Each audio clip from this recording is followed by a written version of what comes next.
ન્યૂઝ9 ગુજરાતી સાથે હું પાયલ બામભણિયા। તો જોઈએ આજના સમાચારમાં। સુરેન્દ્રનગર જિલ્લામાં 4584 રેશન કાર્ડ ધારકોની નોટિસ, પાત્રતા ચકાસણી અભિયાન શરૂ। સુરેન્દ્રનગર જિલ્લામાં રેશન કાર્ડ ધારકોની પાત્રતા ચકાસણી માટે જિલ્લા તંત્ર દ્વારા વિશેષ અભિયાન શરૂ કરવામાં આવ્યું છે। આ અભિયાન હેઠળ 4584 શંકાસ્પદ રેશન કાર્ડ ધારકોની નોટિસ બજાવવામાં આવી છે।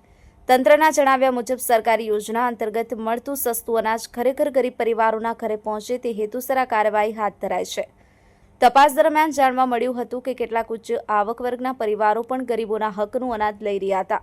નિયમ અનુસાર વાર્ષિક આવક 6 લાખ રૂપિયા કરતાં વધુ ધરાવતા પરિવારોને સસ્તું અનાજ મેળવવા પાત્રતા નથી। તે જ રીતે વર્ષનું ટર્નઓવર 25 લાખથી વધુ ધરાવતા વેપારીઓ અથવા વ્યક્તિઓને પણ આ યોજના હેઠળ અનાજ મળવાનું બંધ કરવામાં આવશે। આ શ્રેણીમાં આવતા તમામ ધારકોને નોટિસ પાઠવી તાત્કાલિક જવાબ આપવા સૂચના આપવામાં આવી છે।